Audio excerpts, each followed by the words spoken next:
Recording. Yeah, how's everyone been? You well, Josh? You want to do any? Thanks for asking. Everything's great. Really appreciate it. No problem. It's awesome to have you back here. Yeah, it's been a Looking while. forward to this one. It's been a while.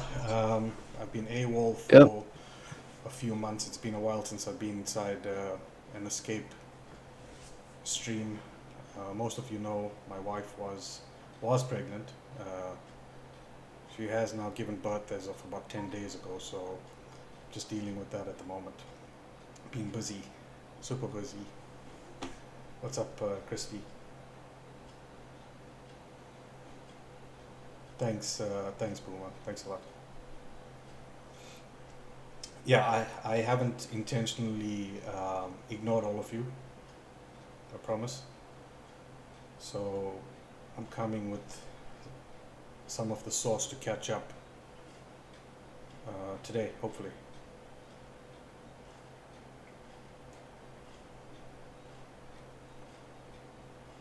All right. We are ready whenever you are. All right, let's go.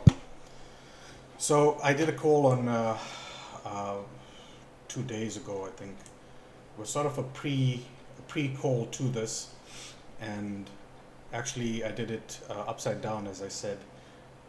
It's actually part two, so we'll just get into what part one actually is and what I intend to talk about, and meld everything together.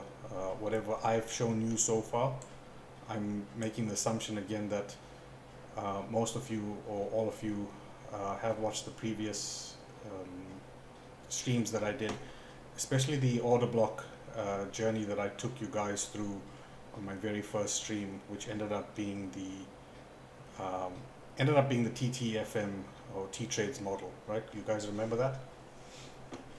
You should, right? Because that OB model that I developed becomes the core understanding of fundamental or foundation for what comes next or what comes after. Okay, it's an ever-evolving puzzle, and we're just now putting all the pieces together. So I've been cooking with a couple of guys inside my Discord, and what I'm about to show you is the easiest part of the entire model that I can show you that would make sense. And what it would actually entail is that by now, like I said, the assumption is that all of you guys know what a flash or a zoom model is, and if you don't, we'll just give a quick recap. The zoom model that I introduced came from TCM, and it's basically when we have what we termed an opposing liquidity run. So it looks something like that, right?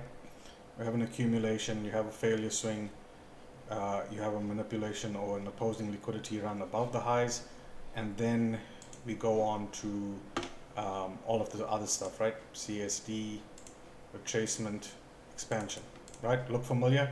This is the zoom model. And there were times where when I first started with the ICT or price action journey, that I would always go in looking for this, right? This pattern, so to speak. But it becomes more than just a pattern. And it also became clear, evident that there was more to this, because there were times where we just created a high, went down, created a lower high, and then fell, right? Or expanded. So this became the flash model on the right. So the zoom takes liquidity. You could call it a breaker model if you wanted to.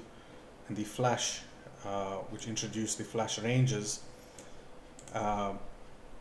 became a lower high or a higher low before price moved away, right? Now, I want to bring this back to you guys, because if you haven't realized it yet, no MMXM model can begin without a flash or zoom. Does that make sense? It's either going to be a flash or it's going to be a zoom. So in the understanding, or if we take away this understanding and we look at what an MMXM model is, you guys know it to be an original consolidation, right, of some sort, right? Let's call it a zoom at this point.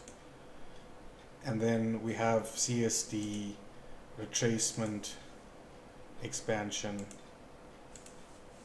first stage of accumulation, second stage, terminus, smart money reversal,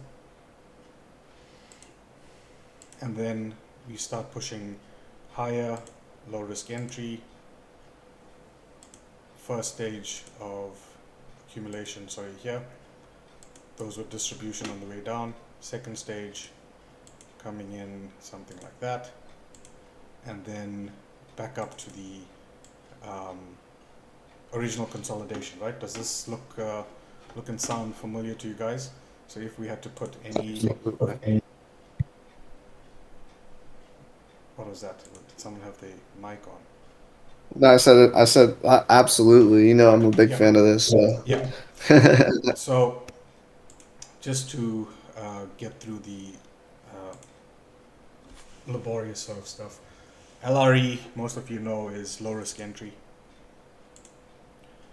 right? And then we have the first stage.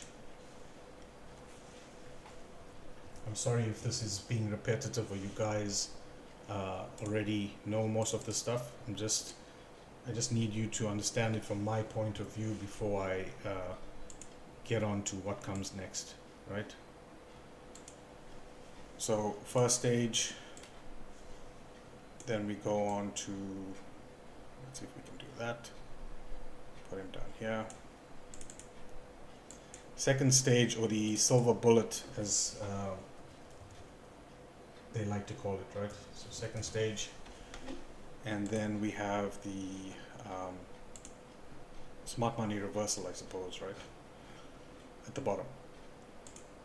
This is the basic understanding that we all have if you've ever studied an MMXM model.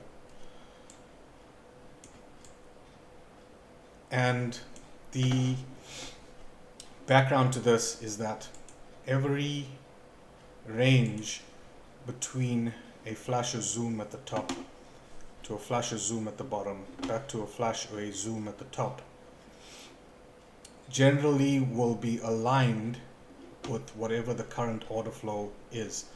It is only when an objective is met at a key level, we may not know what that key level is, previous day high, low, session high, low, monthly high, low, weekly high, low, whatever it is, right? A key level. It is only then, if you haven't figured this out as well, that you'd start to see a dealing range being created, in meaning we tag buy side, we tag sell side, then you get the retracement and expansion giving you the dealing range. Every other range in between should start to develop order blocks, and none of these should ideally break structure, right? So you'll never have a case where we come down here, then we sort of do something, come back up here, then we go down there. Most of these trading ranges should have protected highs on the way down and protected lows on the way up. So if we understand this part of it, it means that we know in a bearish model or a market maker sell model that each of these highs should be protected, and we should never close above them, right? Because the moment you start closing above them, what happens? Oops, that was a terrible line. The moment you start closing above them, it's CSD, right? That's what we look for. We look for a swing point that we close above, and then you can start using the TTFM model or any of your other models, right? But basically it involves closing above a swing point after a key level is tagged, and this is when we like to play. It is only then that all of these highs created on the way down will start to get tagged as liquidity. On the way down, they wouldn't. On the way up, everything's fair game. Now, we could use the term order block loosely because what we know an order block to be is a series of a candle or series of candles that take liquidity before going higher or lower. But in this case, it could just be an up candle or down candle body range before heading higher or lower, not necessarily to the strictest definition an order block. So when we understand what's going on here, this becomes the ideal delivery that we would like to see, right? If we're looking at going from one point to another, point A to point B, or point B back to point A, this would be what an ideal delivery looks like. It would have a low risk entry, you'd have a smart money reversal at the top or bottom, CSD, low risk entry, ideally first stage of distribution, second stage, and we know speed comes out of the second stage, and then we get the smart money reversal shifting from a market maker. Let's see if I can draw this out really quick. Right, so we move from sell side of the curve to buy side of the curve, right? Right, so I'm not sure I'm sure that the way that I'm going to show you how I use the standard deviations here is not used at all or not widely used by many. But the way that I would use these is coming from the understanding that within a market maker buy model, we have market maker sell models and market maker buy models within, it's all fractal, right? So within a sell model, you could have a buy model, buy model, and within a buy model, you could have market maker sell models. And for me, this all comes down to the fact that when I look at price, and I'm going to be very specific about certain time frames that I'm using, right? These are all Fibonacci based time frames. I'll keep it simple. We'll start at a daily time frame. The next time frame down that I would use is a 729. The time frame below that is a 243, then an 81, a 27, 9, 3, 1, and then you go down to 15 second, right? Because what happens in any delivery is that when we have, for example, a daily delivery that's occurring, right? A high time frame daily delivery, we understand that when a daily delivery starts, what I'm telling you is that in a daily delivery, the first delivery sequence that occurs would be on a 729 time frame, right? When we have a consolidation and we start moving, it would deliver into 243, and as we go, it will deliver 81, 27, 9, 3, and 1, right? And within each of these, if this started a 729 delivery, within each of these, you'd have a 243, 81, 27, 9, 3, 1. And if this started at 243, you'd have an 81, 27, 9, 3, 1, so on and so forth. You get that idea, right? So keeping that in mind, we are going to become very specific with the time frames we use and where the hunting or what our expectations for these should be.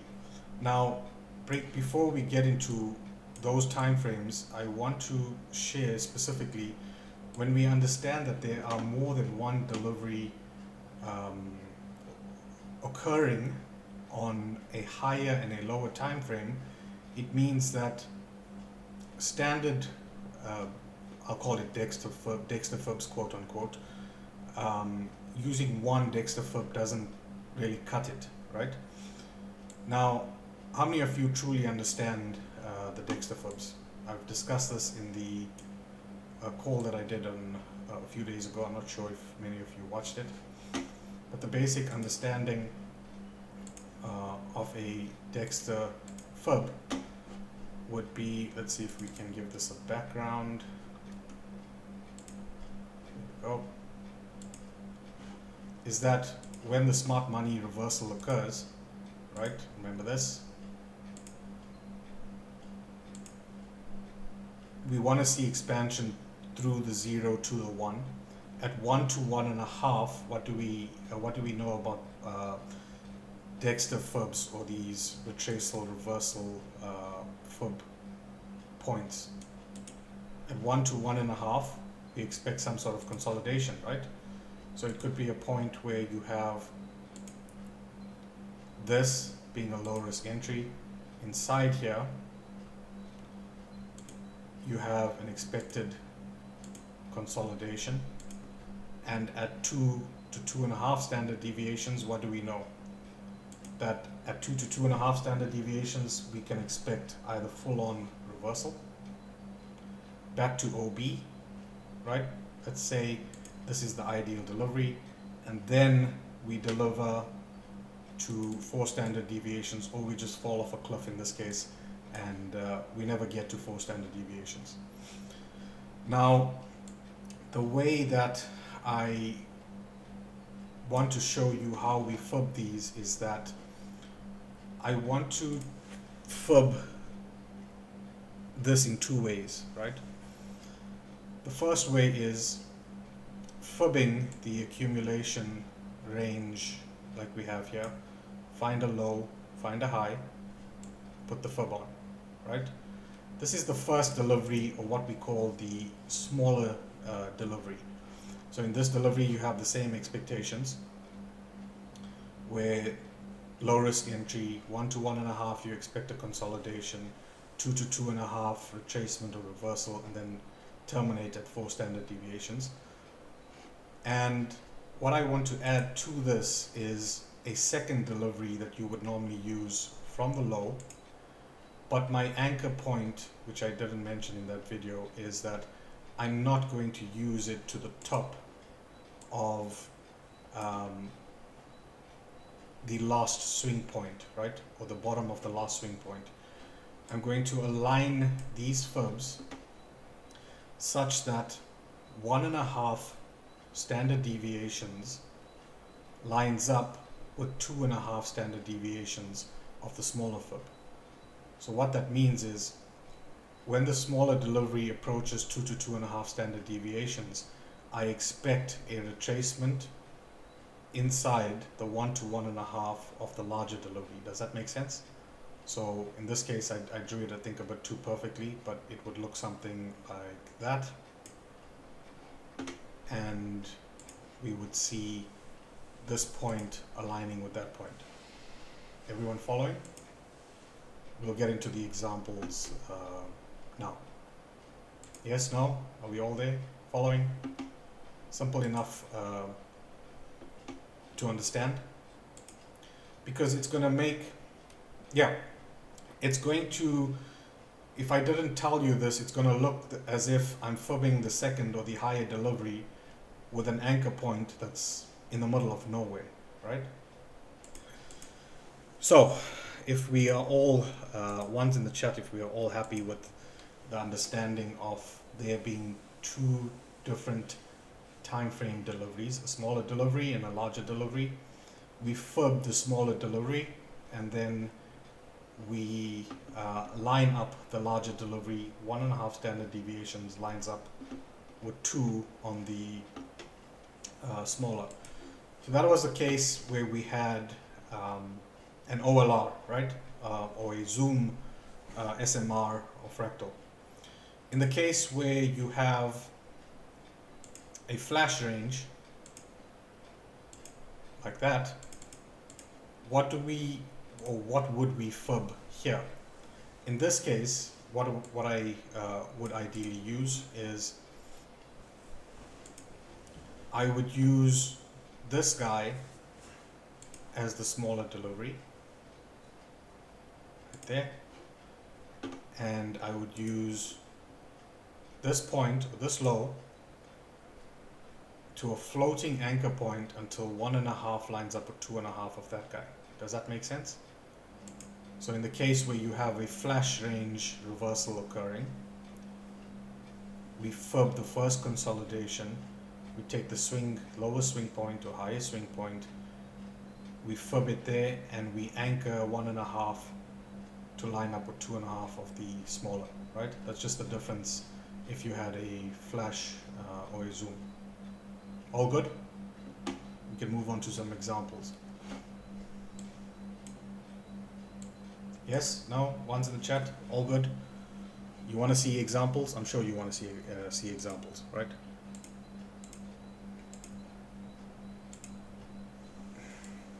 Let's get into it. Okay, we're all happy with the MMXM model shown here, smart money reversal, all of that kind of stuff. I can get rid of that.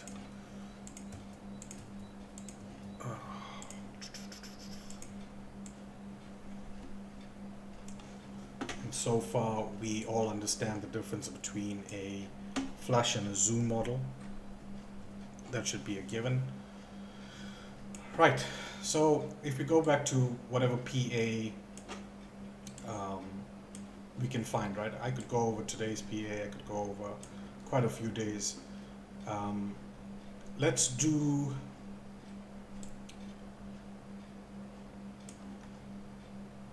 take PA from the top here, right? Let's take PA from the top. We know that whatever happened or whatever occurred down here led us to this point where we started to see a dealing range or a lower high here, in this case a flash range being created, and we weren't quite sure where this could have ended up, right? I could have taken down here, and if I just show this to you quickly, the brush tool, if this is what this looked like down here, right? It's an OLR or a flat zoom range, right? So as tiny as this little accumulation is, I'm going to try and be as accurate as I can with this guy right here.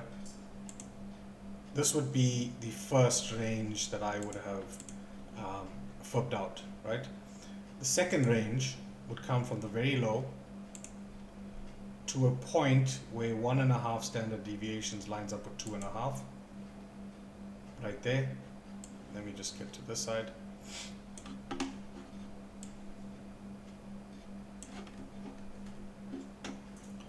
Can you guys see that? 1.5 standard deviations lines up with 2.5 of the smaller guy. Which means your expectation is that at 4 standard deviations, this should become, or this should approach its end. We understand that at 1 to 1.5, we should have seen some kind of consolidation. At 2 to 2.5, we could have seen a full retracement or reversal. And terminus at 4 standard, 3.5 to 4 standard deviations. So let's just take a look at what happened to the left there. You see how this delivers right there? That's your terminus. If you understand that this is your terminus, or this is where this delivery should have ended, then we could understand that a next delivery should start here, and we can fib that going down. Now, there's a few deliveries on different time frames. I used a couple deliveries inside here to get me down here. You could have used, on a larger scale, we could have used this fib delivery right here.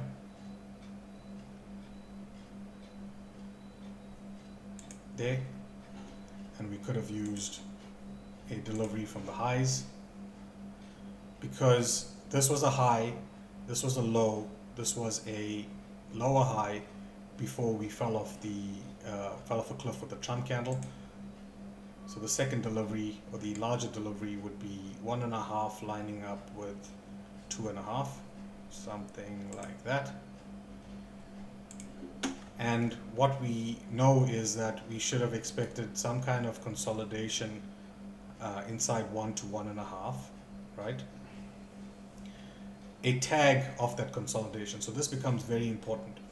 When you have a consolidation inside the 1 to 1.5, ideally you want that consolidation to be tagged, or your entry is going to be as close to the consolidation high if you're bearish, if you want to short. If you're bullish, most of your entries are going to be close to the consolidation lows, because we don't ever buy at consolidation highs and we don't ever sell at consolidation lows. Does that make sense? So you can see if I use these two deliveries to guide my process or end goal here, at 3 to pretty much gets the delivery coming into the bottom here, right? Give or take a few ticks here. So I shorted inside here, I got taken out, but it didn't stop me, because what happened inside here, when I talk about shorting consolidation highs or consolidation lows, if we understand that the delivery should end somewhere down here, right, 24,250, if I went down to a lower time frame on that drop on that day,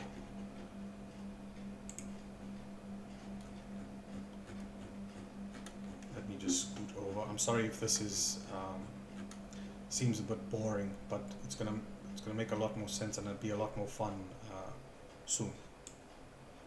Just have to get through a few examples just so I have so I know that you guys are fully understanding what's going on here, because this is the difference between playing every swing, right? Every swing.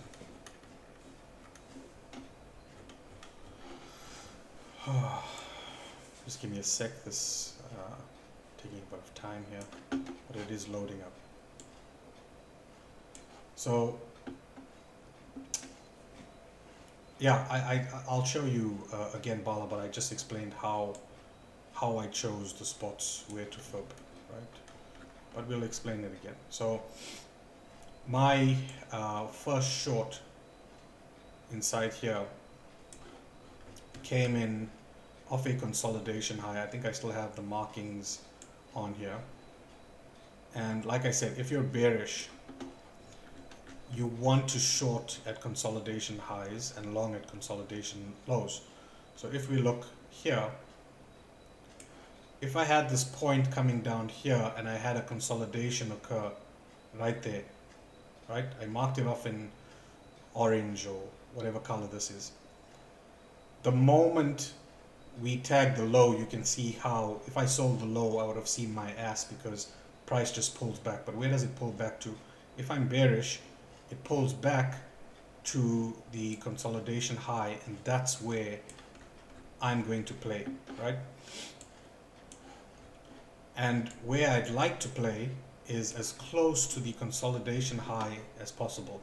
So what that means is, in this case, we're going to use a specific PD array here, which is a wick CE. So if I took any wick CE, like here, see if I can get this in here, and just put an EQ there. That's where my entry is going to be, right there. You can put your stop, give it a numerical value, 20, 25 points, whatever it is, depending on how violent the move is. My entry was at the wick CE here, but more importantly, close to the consolidation high as possible. We came in here, we moved here, and then we just started falling off a cliff. This was about 400 points at the time, right? 3 to 400 points. 25,080 to 20, yeah, but about 300 points. We then had another consolidation inside here. We fell down, and then price pulled back inside here. So again, I'm looking for close to the high as possible, but you could just use the CE of those wicks, because at this point I am only going to get bullish when price starts to close above these ranges, pulls back into that range, has a change in the state of delivery and then moves higher, right? Because obviously we don't buy consolidation highs and we don't sell at consolidation lows unless we break through those consolidation lows, come back in, and then move. Is that a simple enough concept to understand regarding consolidations? Sell close to the high, buy close to the low. So in my Discord, I just did something like this, because all of these ranges are now flash ranges for me, right? Or trading ranges. This is a flash range right there. We should never close above it. You could have done an entry at 50%. I put a hammer icon here, and lo and behold, where does this go? Falls off a cliff, right? We get a retracement, and then it's off to the races again. This is another 300 or 400 points. Now, every time we get something like this, which offers us a zoom or a flash model, and we change the state of delivery, we can do, we can flip them, right? Here's a high, here's a low of the accumulation range. Let's put that on right there, and let's actually make that black for now. Right, there's the first leg, or the smaller delivery that I'm expecting. Inside inside of that, the larger delivery would be the wick high, again to a point where 1.5 standard deviations lines up with 2.5 standard deviations right there. So what are my expectations here? If we have reversed from here, is this not the low risk entry sitting inside here? We scoot on lower, inside 1 to 1.5 standard deviations of the smaller delivery. We should have expected a consolidation to occur inside here. Now, what I like to do is take a horizontal ray and put it at the point where 1 to 1.5 standard deviations zone starts. And if this is the candle that's closing through it, I tag that high or that low right there. Because I understand that if I want this to deliver lower, that they should want to come and take this guy out first and then move lower. When they don't take this guy out and they start moving toward 2 standard deviations, this is when you're going to find a situation where at 2 standard deviations or 2.5, you're going to see a huge pullback to come and take that guy out and then move. Make sense? So at 1 to 1.5, in an ideal world, you would see a consolidation. We want that consolidation high or low tagged, and then we want continuation. Same story here. You have 1 to 1.5 consolidate of the larger delivery. Now look here, right? We know that something should occur in this zone here, meaning a retracement or a reversal right there. It's not random that at this 2 to 2.5 standard deviation of the smaller zone or the smaller delivery, we get that pullback into an untagged high of the 1 to 1.5. Should there have been a consolidation in that zone, we would have been looking to short as close as possible to that zone.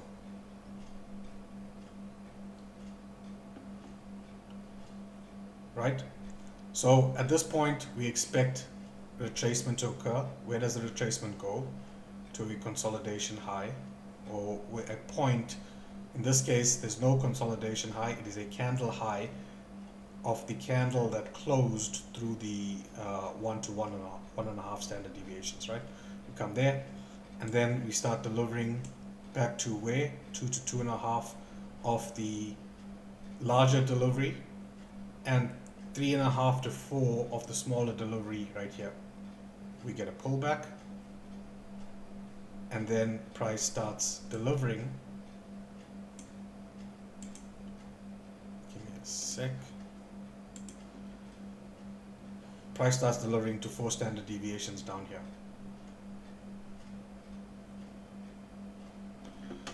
So can you see how fibbing 2 different deliveries here will guide me as to where I could expect a reversal to occur from?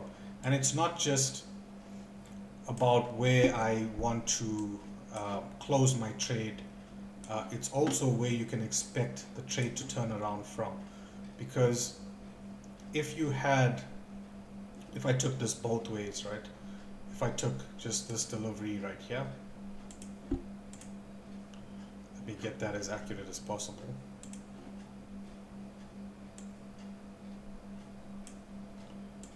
To that low right there somewhere. Can you see here how the smaller delivery terminated almost exactly there? Sometimes it gets to a point where you could just literally put an entry at 4 standard deviation. And I'll show you an example or two of that.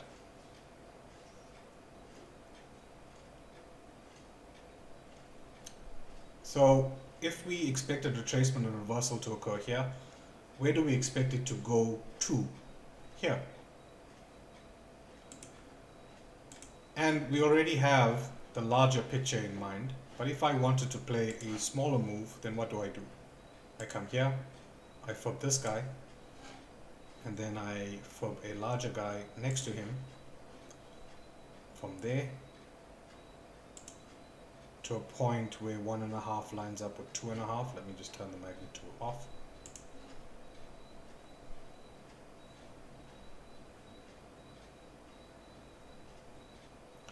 So you choose them because those are the ranges that will give you a flash or a zoom off of the lows.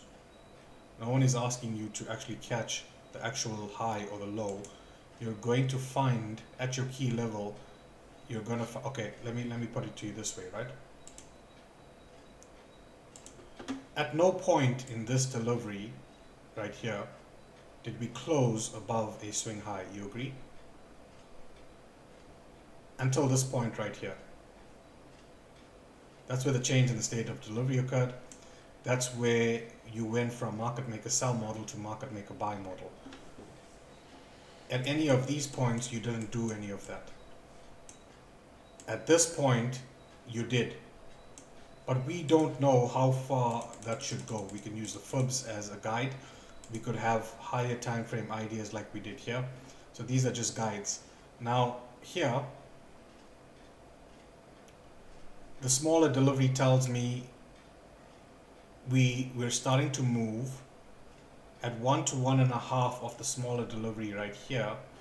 If I just take the candle that closed through it right there, we know that in order for this to move lower, ideally I want to come and tag that high and then start moving. Where? To 1 to 1.5 of the larger delivery, 2 standard deviations, and then deliver to 4.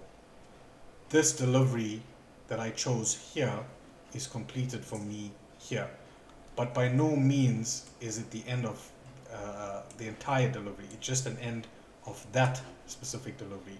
I could have come in here and every time you found a flash or a zoom model, fib that and have expectations of where price should head to to the downside. But can you see that it's not random that the consolidation high or the candle high in this case that closes through the 1 to 1.5 standard deviation zone, ideally I want to see that tagged. They did tag it here and move away, but close below, tagged, moved away. Let's get rid of these drawings. We'll go through a few more. If any of you have questions in the meantime, you can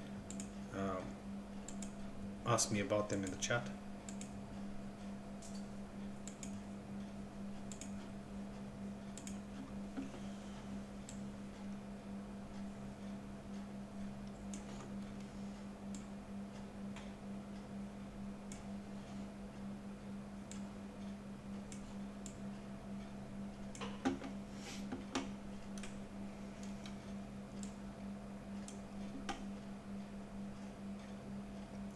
Again, you're going to choose the delivery when you see a zoom or a flash occur.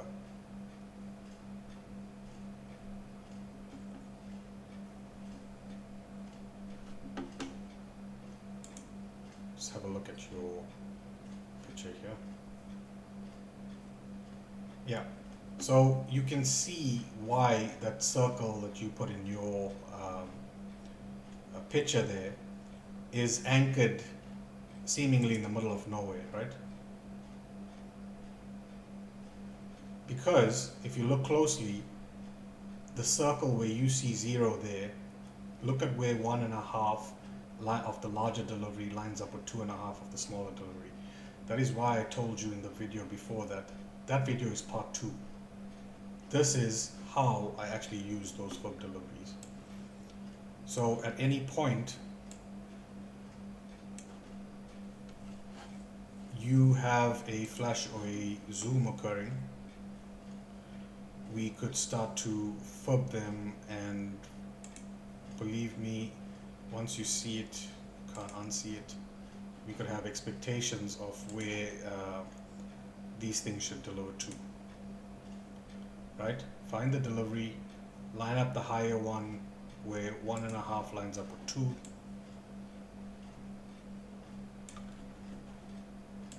And you'll find crazy things happening where between 1 to 1.5 standard deviation zones, if this is a consolidation and we haven't tagged, let's call this the consolidation here. Ideally, we want to tag as close to that consolidation low and move away. Moves up, just misses 2 to 2.5 standard deviations here. Retracement here. Starts delivering higher here. 3.5 standard deviations. Comes back, does tag that low, strangely enough. And I think it delivers to 4 if I'm not mistaken. Yeah, it does, right? So let's put a line at the low of this consolidation, because this is going to become sort of a key level for you guys, but just something to have on your chart if you can line up 1 to 1.5 standard deviations with something, right? Let's see right there. So this delivery from here goes here, comes into 1 to 1.5 standard deviations, 3.5, retracement, delivers to 4.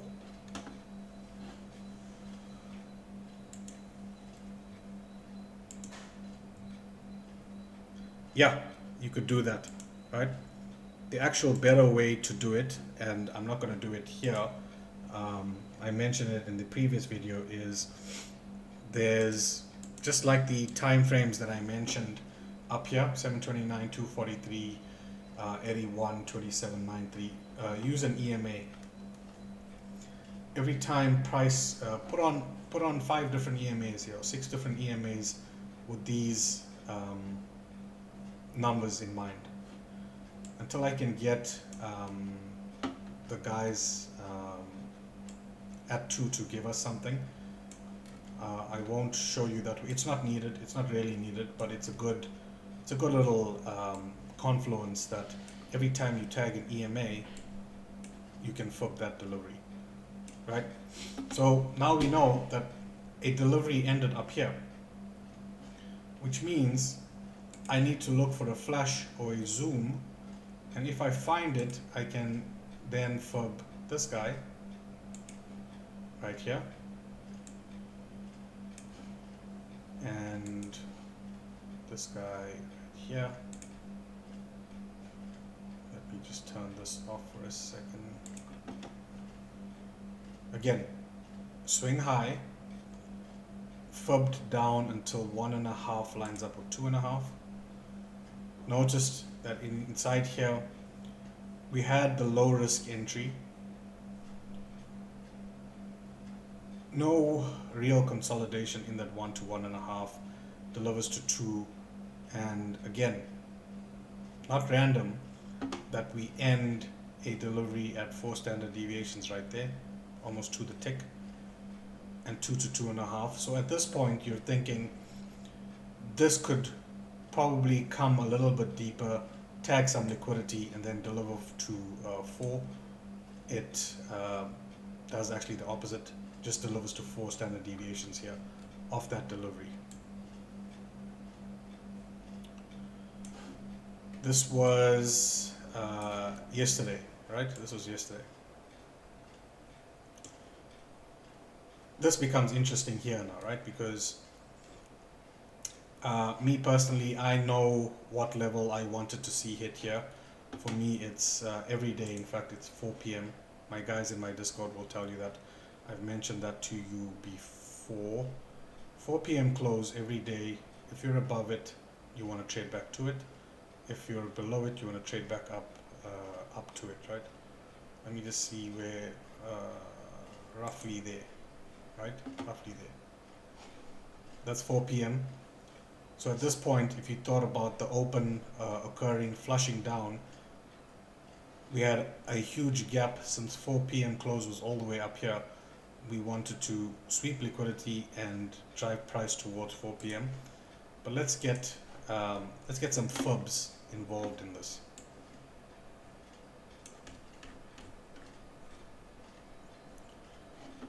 Right.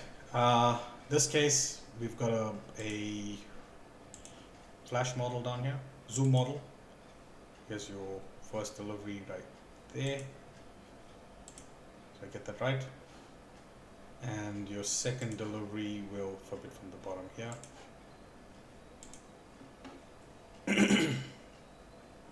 Line up 1.5 to 2 right there. So I know now that a delivery should be ending roughly around here. See that?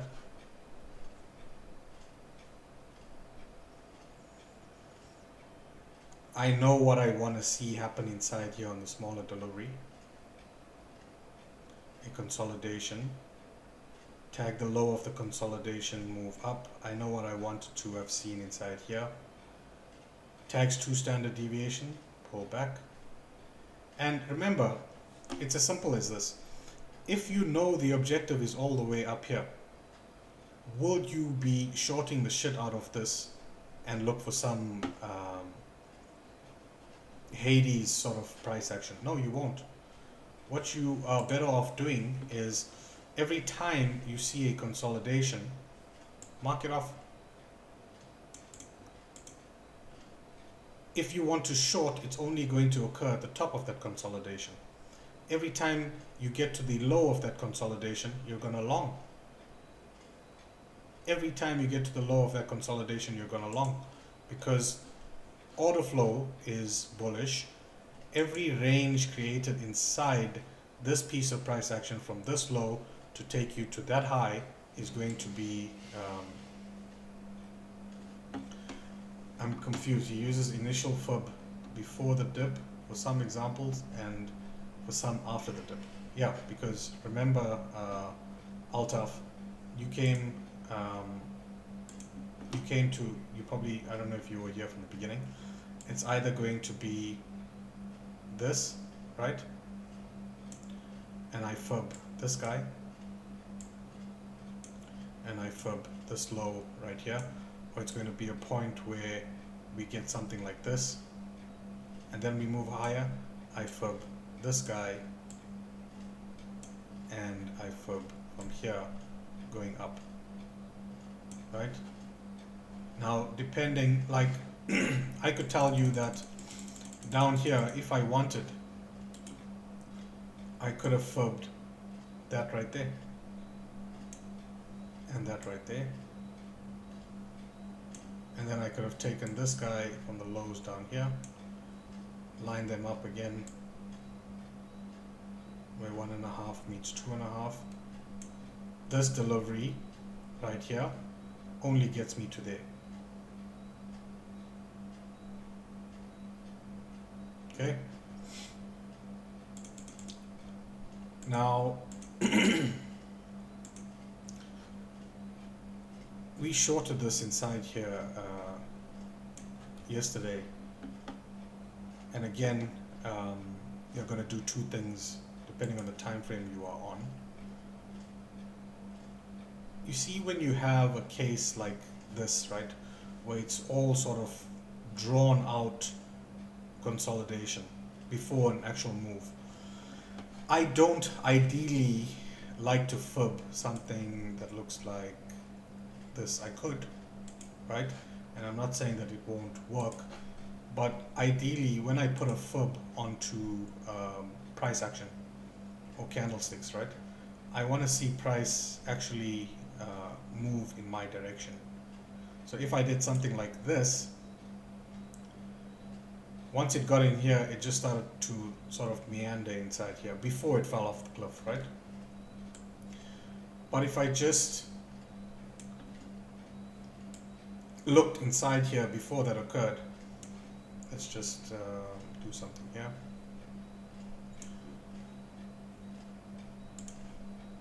Let's get rid of this guy right here. Are you guys still with me? Yep. Thanks, Josh. I could have fibbed. Let's zoom in here.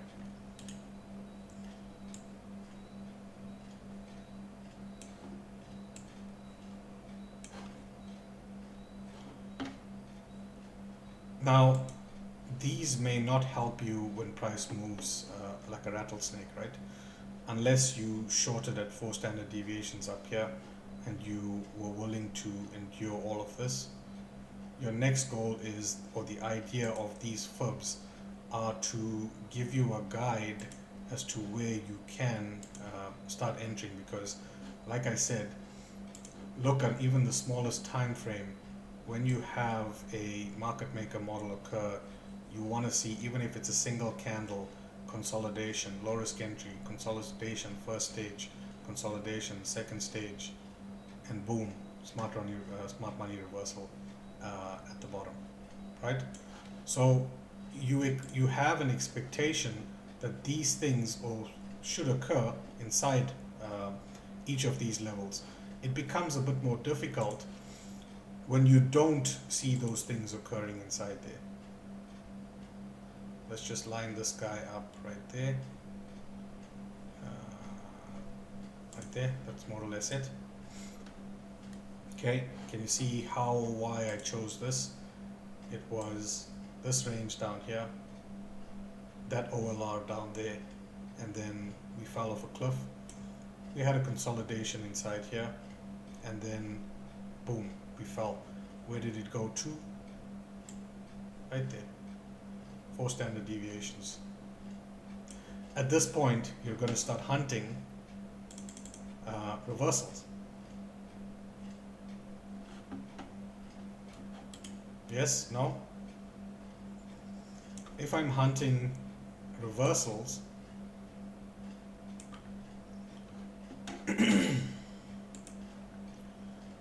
we're gonna go, what does the PA look like at the bottom here? Is there any willingness to expand through the fibs? Is this a flash or is this a zoom? If it's a flash, I can do something like this. And we can use the second fib from the low. Again, line up 1.5 to 2.5, somewhere around there. Let's just get that a little bit more right there. Now I have expectations of a delivery that's telling me it's likely to go about as high as this, right? It's also telling me that inside these standard deviation levels, 1 to 1.5, right there, if there's a consolidation low inside here, in order for me to move higher, I would need that low to be tagged and then move.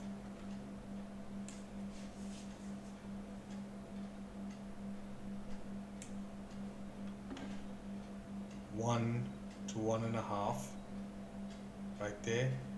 This was my long today, by the way, when I got to my computer. Right, that's the zone this is the low right there that I longed. Right there. Let's zoom into that.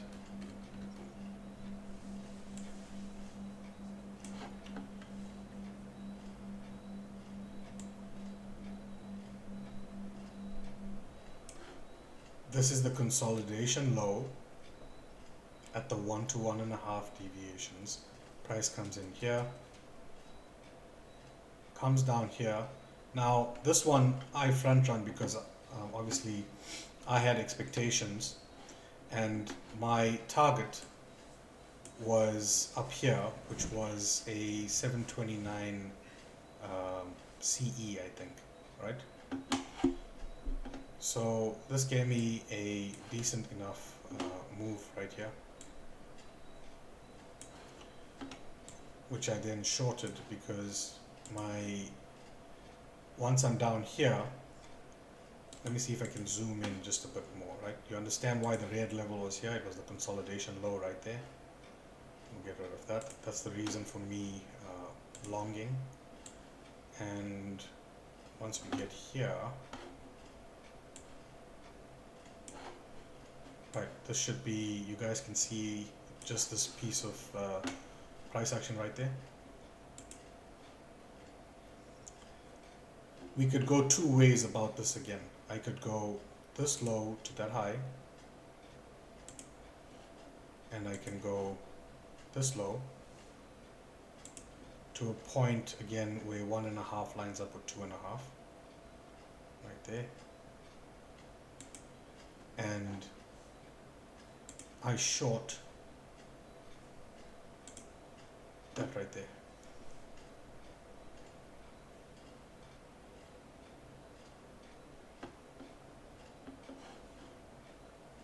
Now I chickened out because this hit a PD array here, 729 PD array. I didn't blind short this here.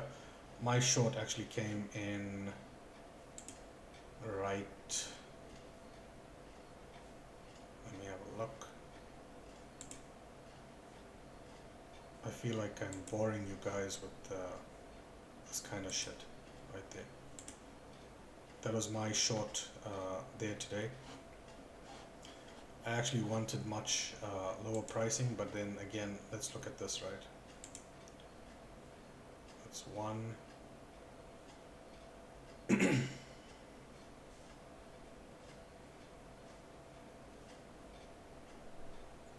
still gets me from how you don't take the lowest and go to the left sell side swing. Yeah, because we're fibbing two deliveries. We're fibbing two deliveries here. We're not just fibbing a single delivery. I'm fibbing both. But the trick is in aligning my MMXM expectations, right? The trick is aligning my MMXM expectations and looking for specific things inside these levels.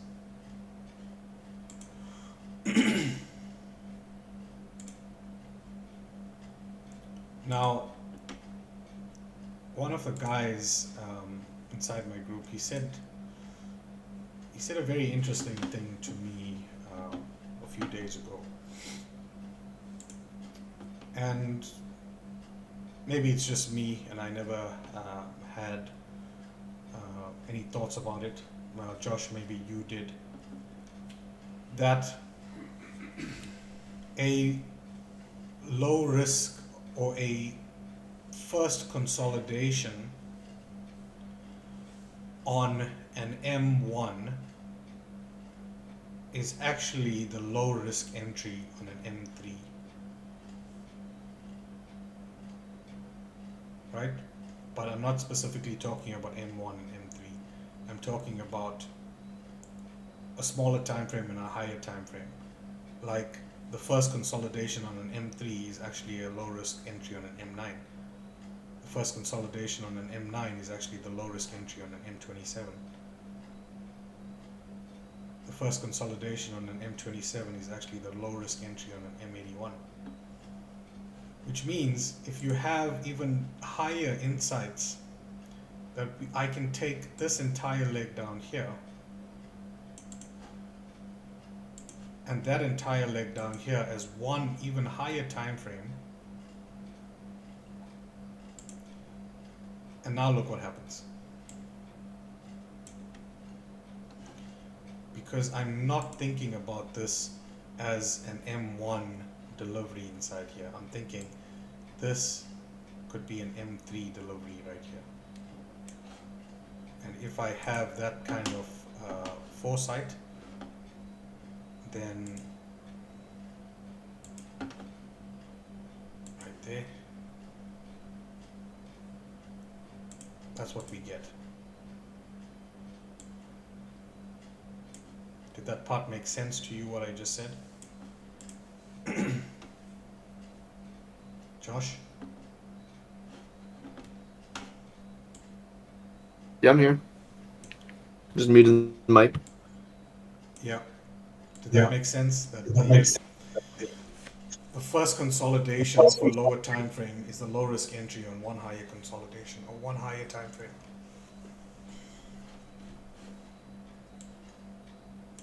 Which is why I could Yeah. use this entire leg here and that entire leg up there instead of thinking this is just an M1 delivery down here.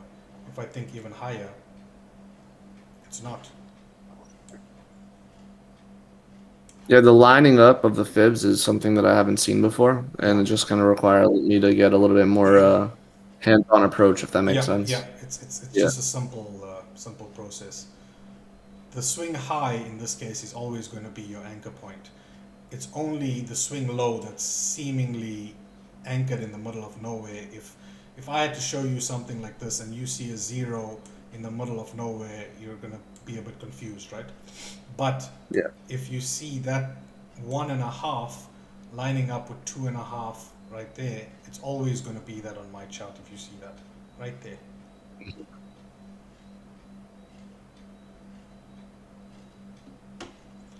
I really Instead, like what you were saying also about the candle that closes or confirms yeah, the one. That's a really yeah, nice insight. yeah, it I is. never looked at it like that It before. is, it is. Because let's have a look. I'll show you where I shorted this guy today and where I closed out. So this didn't really give me any insight here today, right? Down at this low, it just came in here and it fucked off. I didn't want it to go higher, to be honest, today. But when it hit a 243 external PD array, and I'll talk to you about that in a bit. When I came in here, I opened the chart, and I said, okay, we had this high, low, higher high, no real follow through yet until here, right? Which means this little guy up here becomes a low risk entry, right there. Which means anything close to this fucking high here or this CE of that wick at that consolidation high, let's zoom in there a bit. I came in, I saw this consolidation. We started to close below lows to the left. I'm going to get rid of this red line right here. And I'm going to put on a CE or wick CE right here. Let's get there. And EQ. That's where I shorted this guy right there. There's almost no drawdown on that one. It's gorgeous.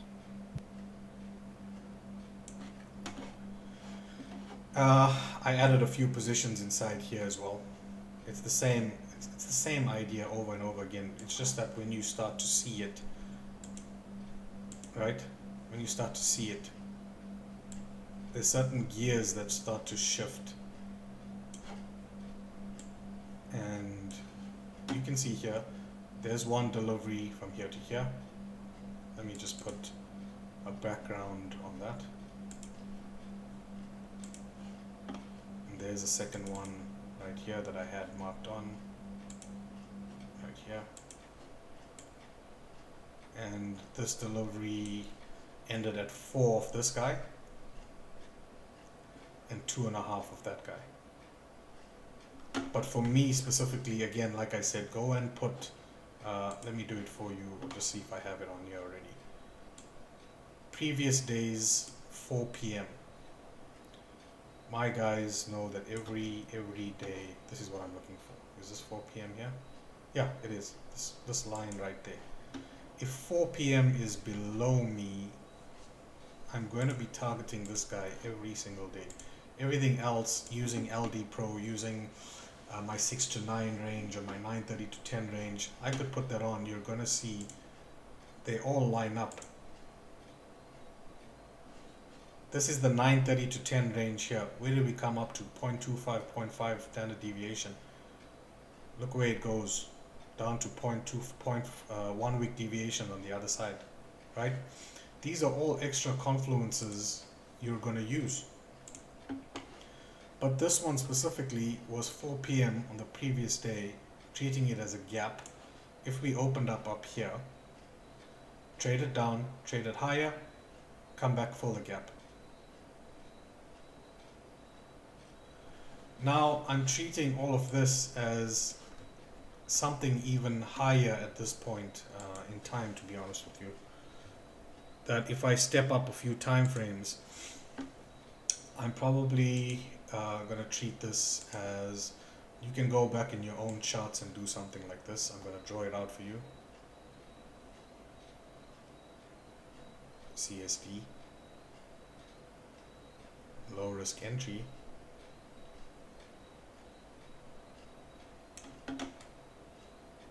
If you get the idea.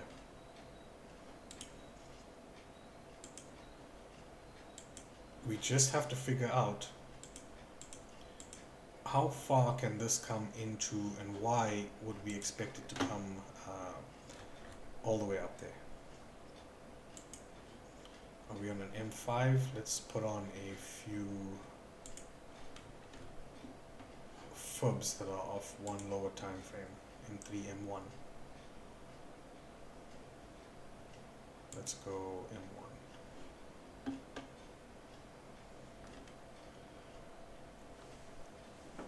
4 p.m. Previous days 4 p.m. Is what I use. Always. It's always going to be previous days 4 p.m. I have two options at this point. This tiny consolidation before this OLR, or this flash range right here. Again, remember this is a guide for me right there. And this low right there. Line that fib up. Now we have expectations, like you can't make this shit up at 2 to 2.5 right there, which is 4 of the smaller delivery. You see how it starts to fizzle off inside here. Now what's interesting is that in 1 to 1.5 we never had any consolidation low tagged inside here, so there may be a situation that they do some crazy shit like this. Somewhere there. Tags this low right here. Right there. And then we start delivering up here, right? If that happens, that'll be awesome. You know where to load up for the next buy. So I mean, this does. Did you say something? No, I was just unmuting. Yeah. So it's one of the reasons, and I mentioned in the previous video, that I could, at 107 or 108K, I said 125K next on BTC. That's also not random. Let's just have a look at the fibs right there. Have a look at everything. And for those of you, I think I'll clip that portion of the stream and I'll post it to you guys I'll show you what I'm talking about just now, right? Let's go here.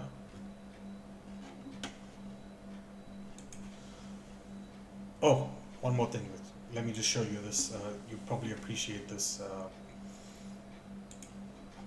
Josh. Absolutely. And it's a putty that we don't know about. Oh, I didn't know about these things back then, but let's look at, forget the arrows here, right? These are just crazy ideas that I had. But let's talk about 1 to 1.5 standard deviation zone right there. If my fibs are aligned correctly, there's a consolidation low right there. In fact, right at the red line, that dropped to 16K. See that? Right there. Kissed it. Yeah. Kissed it and fucked off the other way. Right there. It's probably going to be closer to a wick CE of this consolidation low here if I eyeball it. Yeah, it is.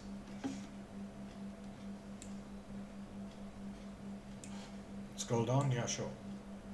There you go. So if you look at what I did here, it gives you some kind of crazy outlook as to where NQ could go. But if you look at where we are right now, right there, things are not so good. Again, there's the yeah, consolidation low here as well.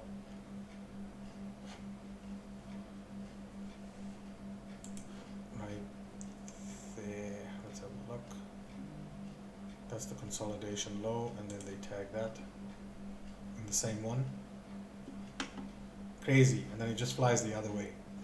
So at 2 to 2.5 standard deviations here, they come back to the 1 to 1.5 consolidation zone, head higher to 2 standard deviations of the larger delivery.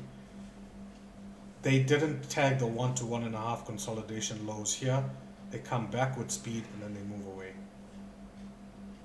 So now we know at 2 to 2.5 standard deviations here, we could expect some kind of crazy shit that comes back into the 1 to 1.5 standard deviation range, which also then delivers to 4 standard deviations up there. Okay, that's just a little sidetrack. BTC, right? There's let's have a look. Let's step it up a few time frames so it looks a bit neater on screen.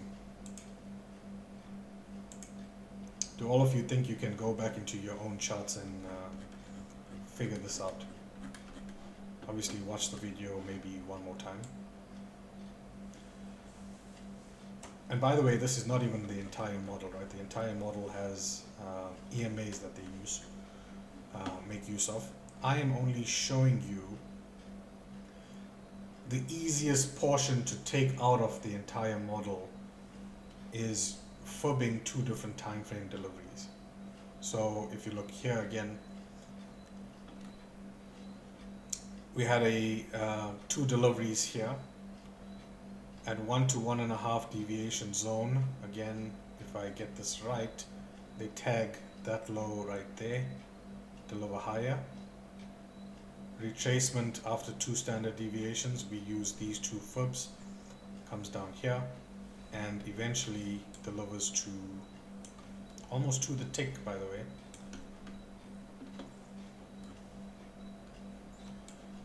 Can you guys see this? I'll make it a bit bigger.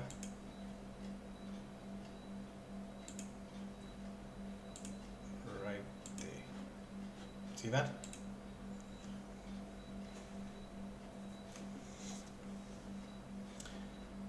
It's impressive. Up here, Up here. 2 2 deliveries again. There's your first consolidation. What I proposed on the video the other day is that this was the second consolidation, pretty deep right there. You can go back and watch that. That was the second consolidation, and that there's a likelihood that they tag this consolidation high right here and start delivering to this low down here. So that'll be interesting to watch. But if we take these 2 deliveries that I got here, that nasty wick on Binance at the bottom of last week, almost to the tick there as well. We could just make that a bit bigger so you can see it.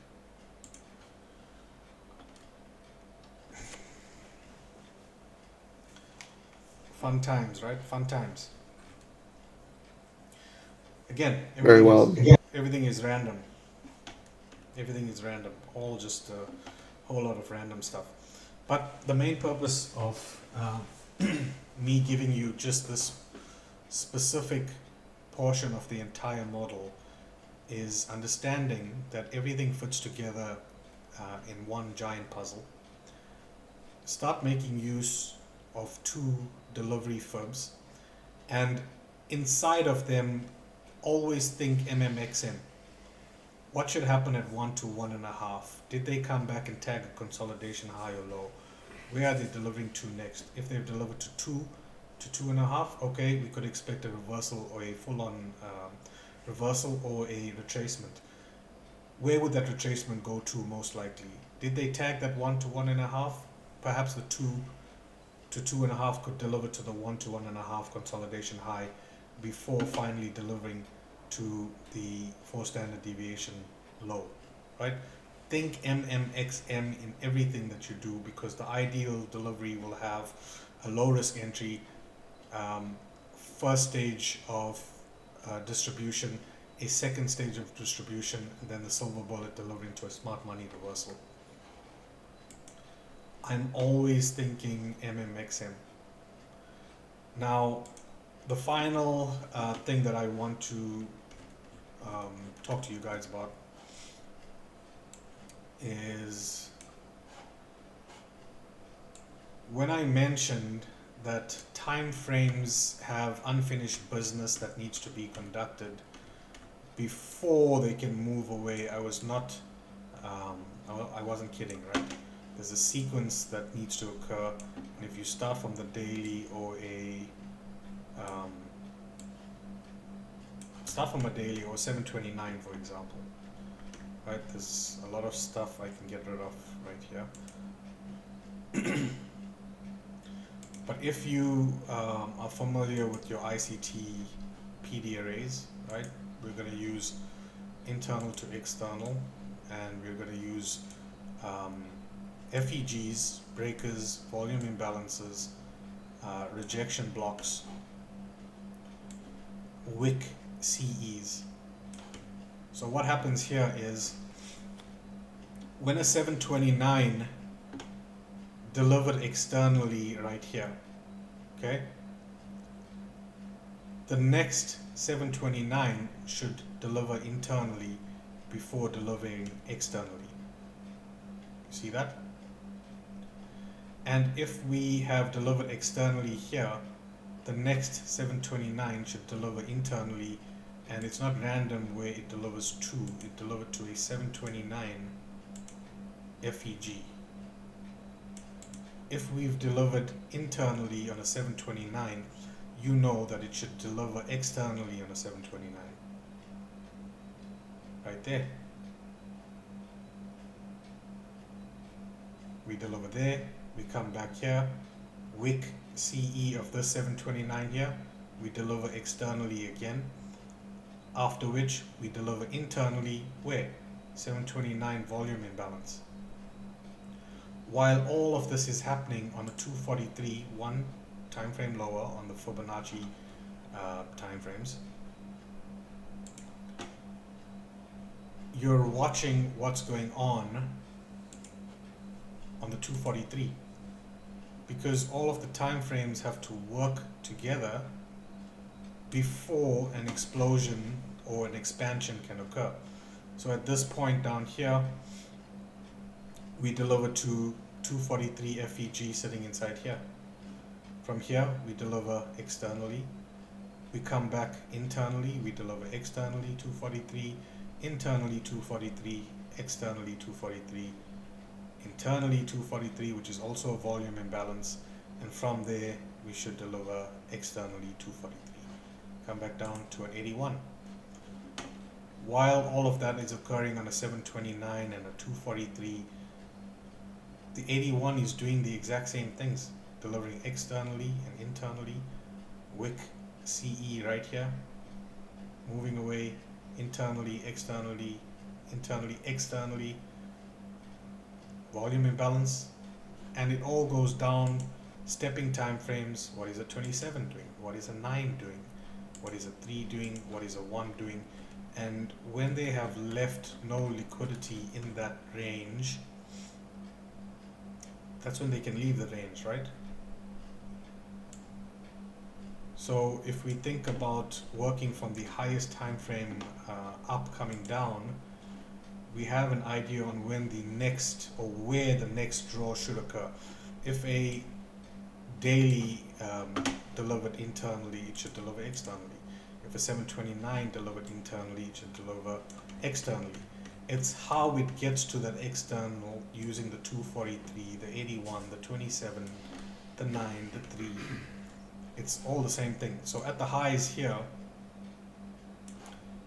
I wanted to short here based on, let's look here. So this is where I chickened out, but where my ideal short was going to be, right? It was going to be at the CE. Remember I mentioned CE? There's the CE right here of the 729 candle, and there's that wick into it, and then there's the death right there. Because if the 729 has delivered externally, internally, we deliver internally, it should want to go externally. And you'll find that it won't go to some random place. It's going to go to a 723 FEG or OB, O breaker, whatever you want to call it. So the same things are happening even today, right? I wanted the 729 CE here. I got it. It's where my long was set to.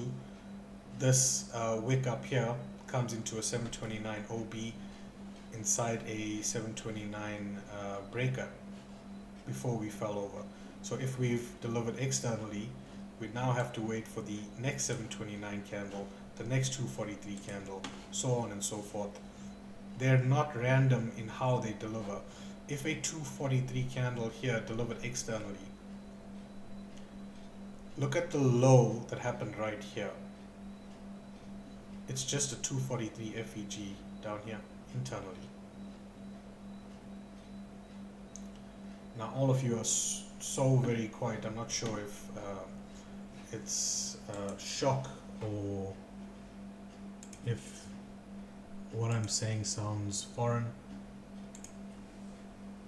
But I've actually personally not used any custom time frames like this before, but yeah. Time frames are based on Fibonacci. Yeah. Yeah. I got you. So it just requires a little bit more studying. That's it. It does. It does. And but the basic premise is use the same idea on an H4, H6, H12 daily, hourly, whatever it is. The idea or the core fundamental of this, or the takeaway, should be that every time frame needs to do a certain job and finish any unfinished business on that time frame while still delivering on higher time frames, right? And once they've all done the business, so to speak, they can now leave the range. That's all that it is. Complete the business, leave the range. 729 Devil's Mark, PD array here. When we went up here, this is what we're targeting down here. From here, we're targeting this FEG on a 729 or 243. Here, we're targeting rejection block up here. We're targeting the external up there.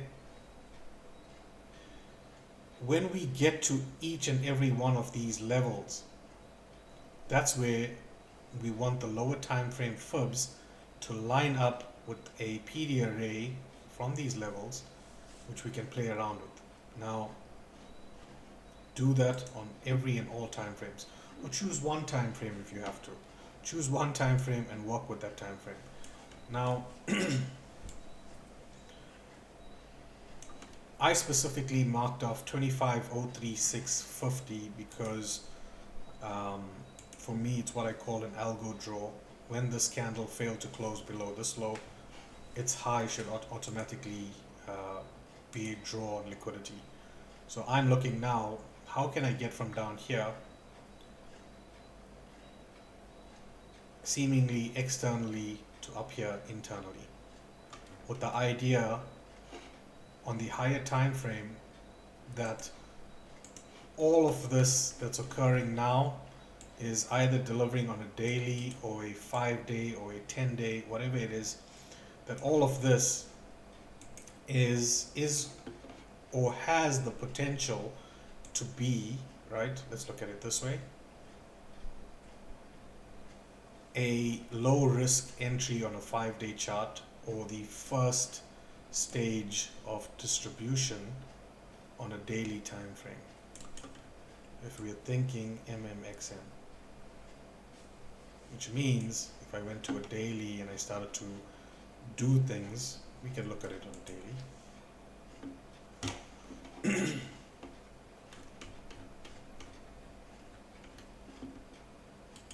Right, it will start to look like the first stage. Let's get rid of that. The first stage of distribution on a daily time frame.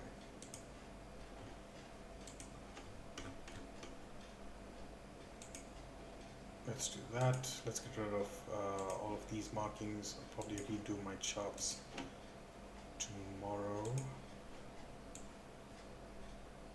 Let's look at it here. I would probably fib something like that. Reversal retracement. And let's go down.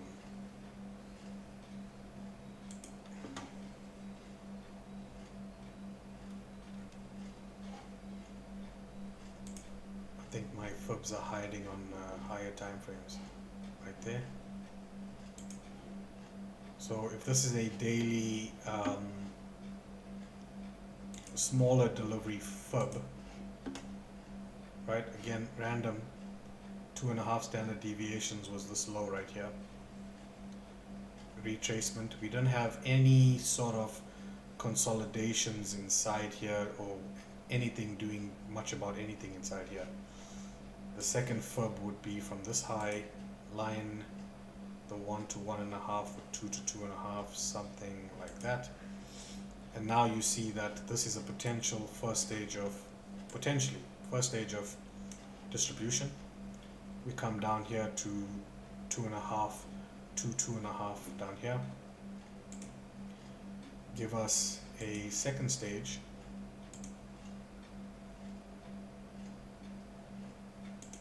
Like that. And then silver bullet speed to 4 standard deviations. This would be your daily MMXM model right here. Any questions? I think I've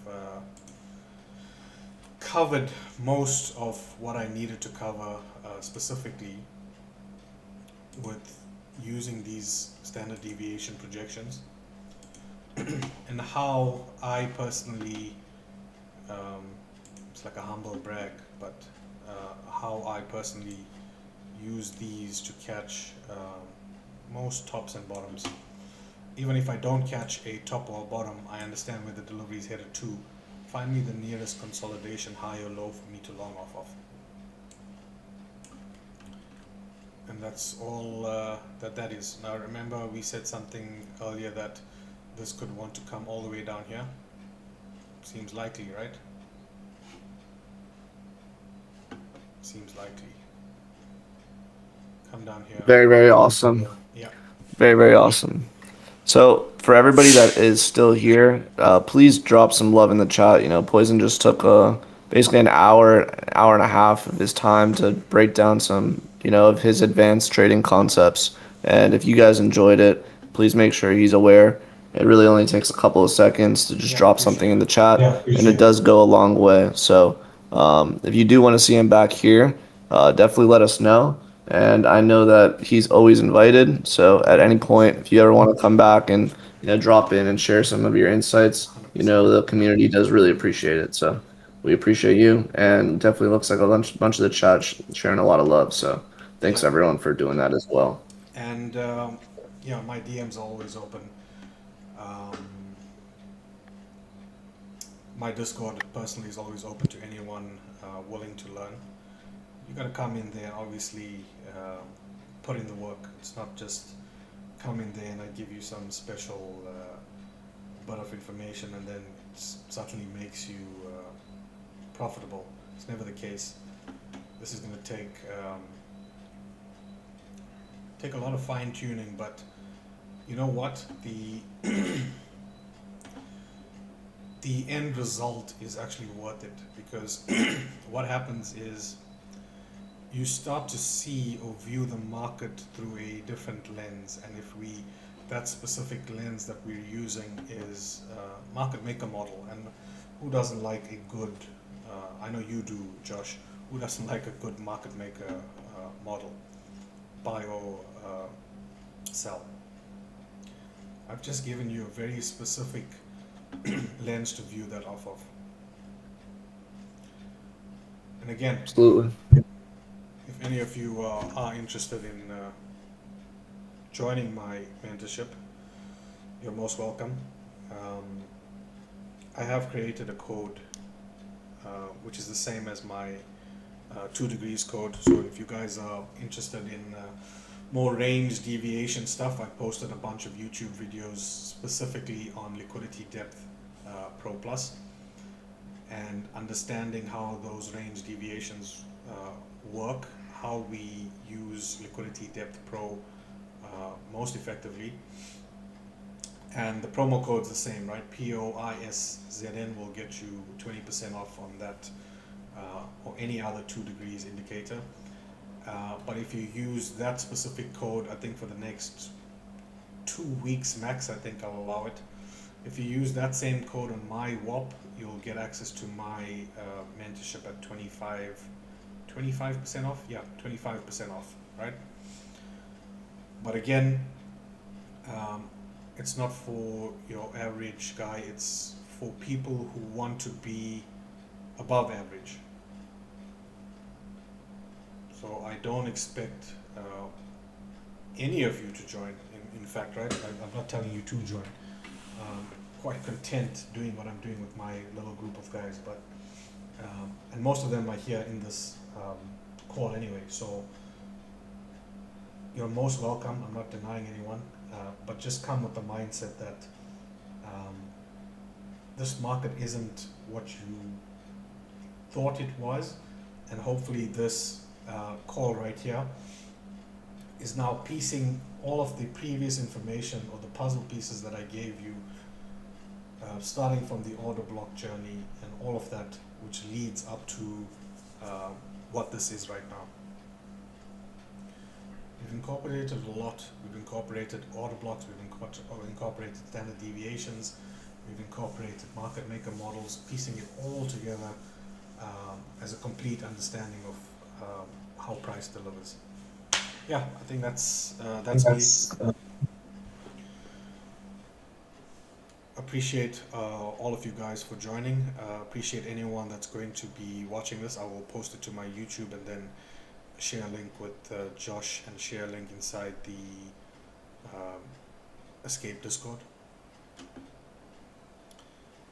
And yeah, Absolutely. we'll We see will more of get you that soon. posted, and we really do look forward to having you back at any point. So, Yeah. we really, again, thank you for everything. I know that these are the advanced concepts, so even I'm gonna Mm-hmm. have to go over there and Yep. watch the video a couple times. So, if anyone else is in that same boat, then just know that you're not alone, right? Yep. So, some things are gonna take a little bit more time for you to basically Yep. digest, but once you kind of digest it, you can, more or less decide whether or not this is something that you find that is able to help you in your own charts, but without actually further investigating it, then you don't want to just be, let's call it hard-headed, right? You Yep. want to just be open. And again, I'm not targeting as well. This is actually targeting a specific type of trader, right? It's one that's slightly above average, one that understands all of the ICT standard concepts, knows what the retracement reversal fibs are, knows what a market maker model is. I don't expect someone who started last month to come in and be the greatest trader next month, right? That's not going to happen. That's never going to happen. It takes an understanding, but if you guys have um, an average or just above average understanding of ICT, then yeah, that'll work. That'll work.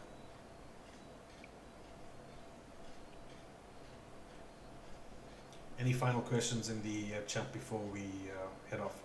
You guys can DM me. So a couple people are asking, I guess, right now, like the link to your Discord or, No, no, where no. they I can think find it. So, no. I think it's which channel is it in Discord? It will be in. I'll put it in the general chat in the Toodegrees Discord. The link to the YouTube video after this. Um, yeah, and for my Discord, you can head over to poison.com. Um, poiszn.com. I'll just type that out in the chat. Why not?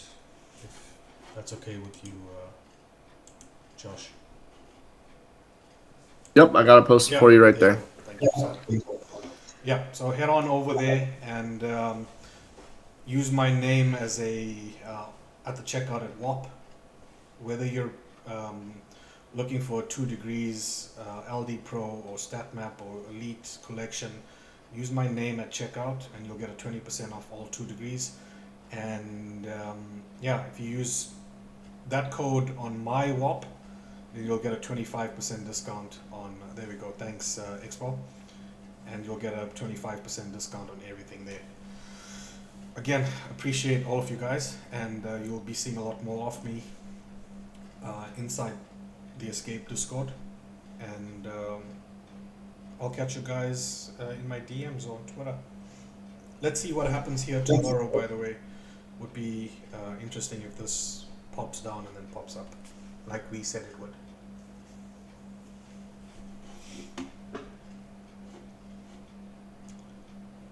If you guys don't have any more All right, questions. all right. All right, cool. Looks like there's no other questions. I was just scrolling Are up we in the good? chat. Yep. Are we good, Um, guys? yep, No everything problem. should be No good. problem, Kiev. And Poison, again, we appreciate you, and we'll 100%. definitely see you soon. Okay, Yep. congratulations again. Thanks. Little sleep deprived with the new one, but trying to manage it all. Trading, working, streaming. Okay, I'm out. All right, right on. Cheers. We will Thanks, talk guys. to you soon. Get some Awesome. rest. All right. Thanks, guys. Cheers. Bye bye.